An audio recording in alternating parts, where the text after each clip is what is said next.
Hey, what's going on, everybody? This is Coach Mike over at Bolt Fitness again, coming to you today. We're going to talk about intermittent fasting. Now, this is something that's really popular right now. It's one of these fads, right? These fads kind of come and go as far as low carb diets and Atkins and high fat and high carb. All these different types of things. They come and they go, and they get really popular. And intermittent fasting is one of those things right now. Now, I will say, of all of the fads that kind of come and go, intermittent fasting is probably the one that may have the most use for just regular people that live daily regular lives. With that being said, there's still a lot of myths. There's nothing magical about fasting. There's some myths that are out there about the benefits, and the benefits that people can receive from it are probably for some different reasons. So what we're going to do is I just want to kind of break down what it is today. I want to dispel some of those myths, talk about what some of the benefits can be, and then you can kind of make a decision for yourself of whether or not it's something you think you could benefit from. So first of all, what is fasting? All fasting is just we're taking our windows of eating and we're condensing them into shorter periods. So fasting would mean that not eating at all. Right? So what intermittent fasting means we fast for periods of time, and then we have these little windows where we eat for periods of time. So some examples of what intermittent fasting looked like. The original was like a 5-day feeding with a 2-day fast. So that one, like not eating for 2 days, I don't know. That's probably not one that's realistic for most people. Just for a minute, like I don't care how much you eat in those 5 days. The 2 days of fasting is going to be rough for you, especially like if you have stuff going on. What are you going to do that on the weekends or Mondays and Tuesdays? What if you have a lunch, that you have to go to? It's like you can't be consistent with it. And if you can't be consistent with it, like why do it?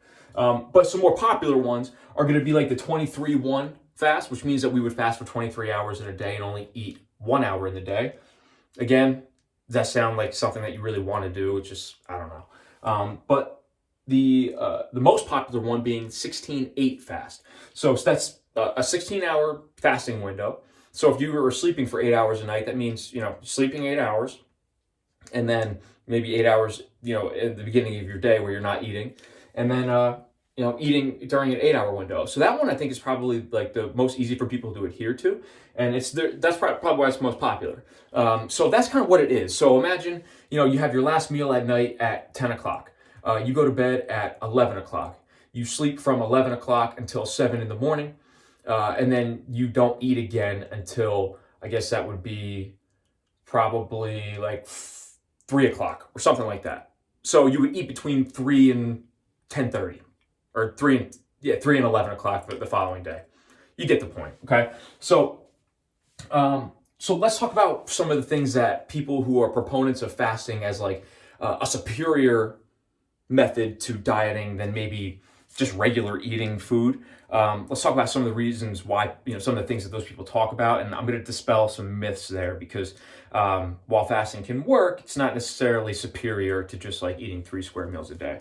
So one of the things that people who are proponents of fasting claim is increased autophagy. And what autophagy is the process of your body essentially breaking down and removing cells that it doesn't need. It's really important for survival. Like it is something that we need to be able to do.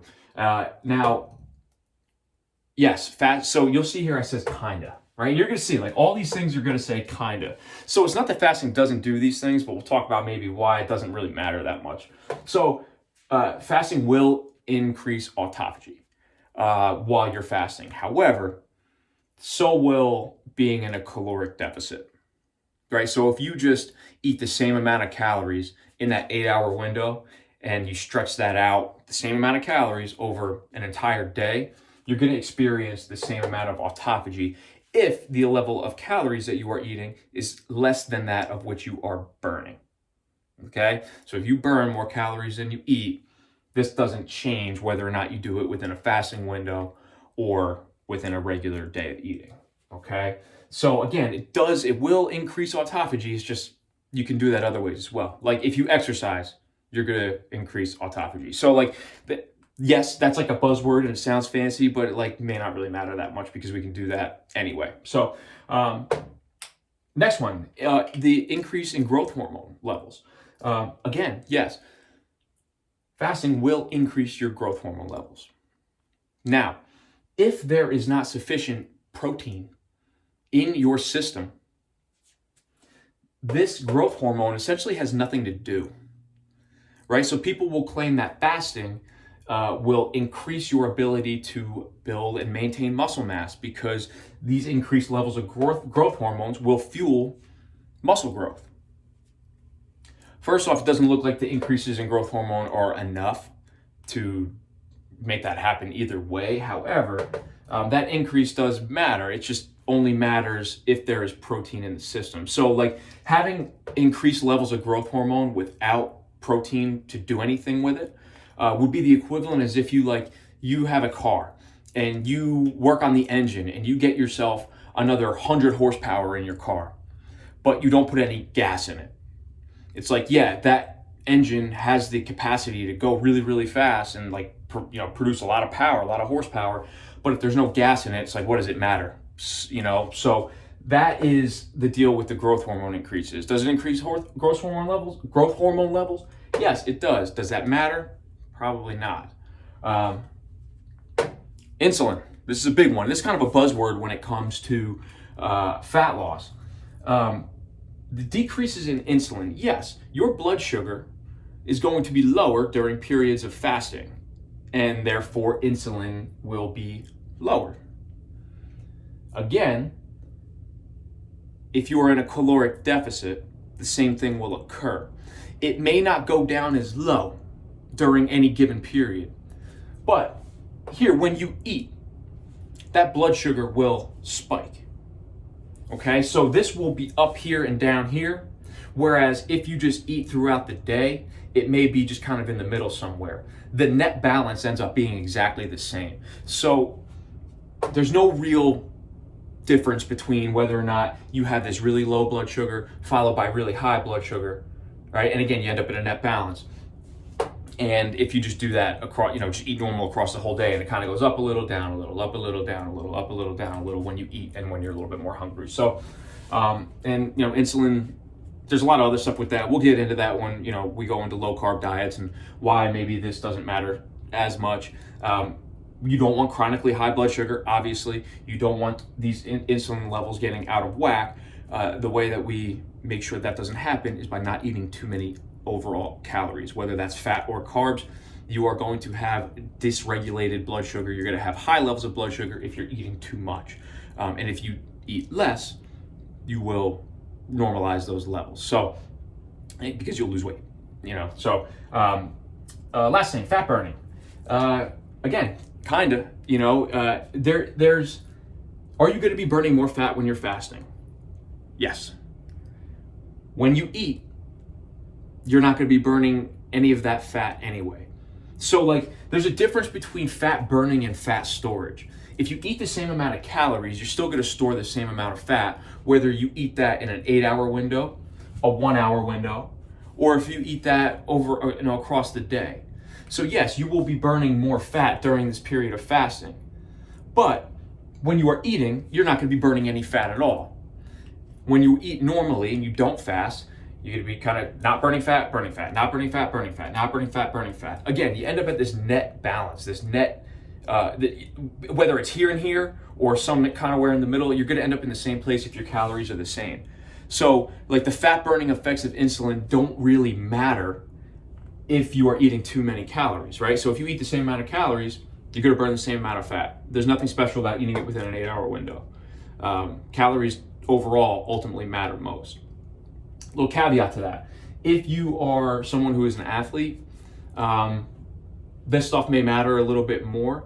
Fasting is probably not a good idea for an athlete or somebody looking to build muscle or improve performance, just because it looks like, based on the science that we have, that 4 to 5 protein feedings a day, about 4 hours apart, is going to be the most ideal thing for building and maintaining muscle mass. So if we're fasting, that automatically cuts that out. Okay. Now, let's talk about some of the things that fasting can do, all right? You can decrease your calorie intake by just shortening your eating window, right? It's just harder to eat too many calories in an 8-hour window than it is to eat too many calories in a 12-hour window, right? So using fasting as a calorie control measure, while it may not do all of these things, it still can do that. And if it does that, you will have an easier time losing weight. So it comes down to adherence, right? if you're having trouble snacking and you just need some rules, like, hey, I only eat during between 3 and 11.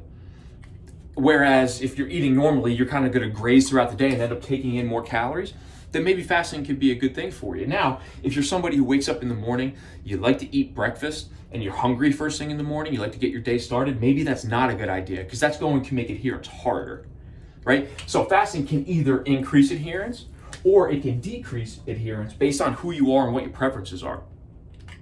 If you don't like going long times without eating and your blood sugar drops so low that you start feeling like you have no energy, maybe fasting, since it's not going to give you any extra benefit, maybe that's not a good thing for you. But if you're somebody who has trouble controlling the calories that you take in, you can feel okay going a little while without eating, and you kind of eat 2 big meals. You like eating big meals later in the day instead of small little ones.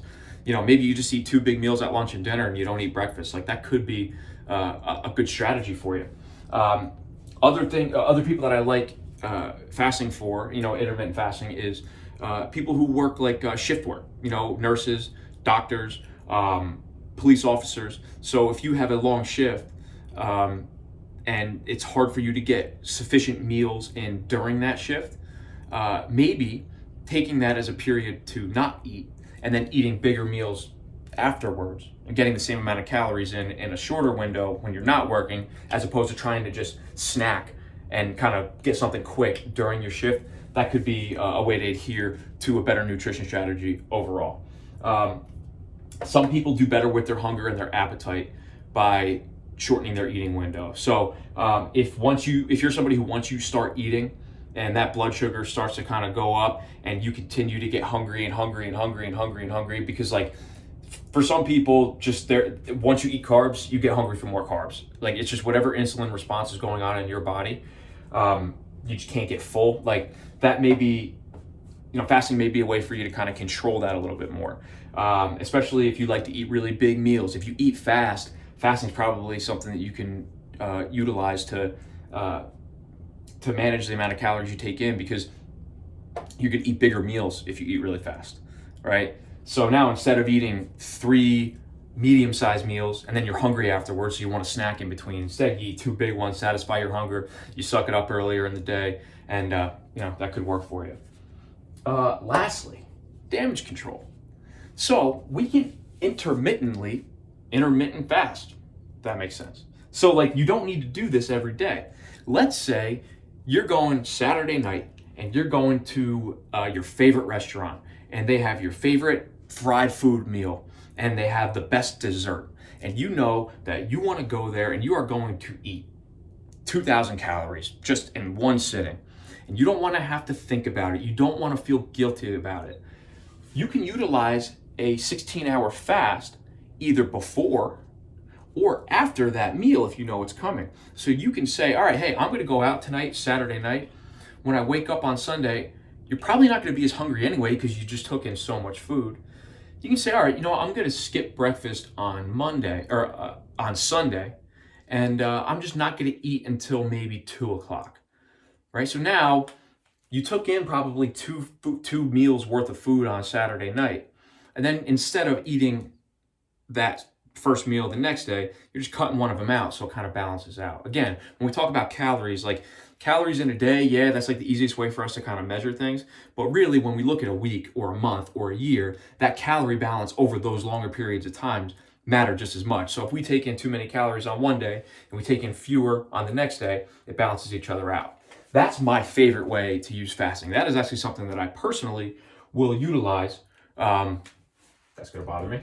That is something that I will utilize if I know that I'm going to go pig out on a dinner or at a restaurant I like. And it also makes me feel like I don't have to worry about it. Like, I don't have to feel guilty, because I know, like, hey, I planned for this, right? So I'm just going to eat more tonight. I'm going to do what I do, enjoy it. I don't have to feel guilty about eating the extra dessert or having the extra beer or whatever. And I know that I'll just, won't eat till 2 o'clock the next day or 1 o'clock or whatever it is. So those are some ways that you can use fasting to your advantage. Again, like, all these things that we're going to talk about, these aren't bad things. None of them are bad. None of them are good either. Like, it really just depends on the person. They're tools in the toolbox. So fasting is not something you have to do.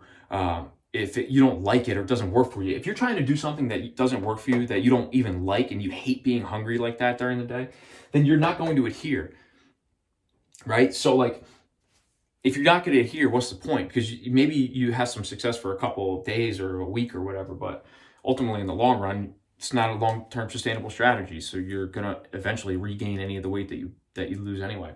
But using the right tools at the right time is where you can ultimately develop a better long-term strategy for weight loss that you can sustain, and you can take the weight and keep it off this time, because that's ultimately the goal, right? So that's intermittent fasting in a nutshell. Drop a comment if you have questions. Hit me up at mikebaker@boltfitperform.com if you want to talk to me directly. And hopefully that was helpful. Thank you for your time. See you soon.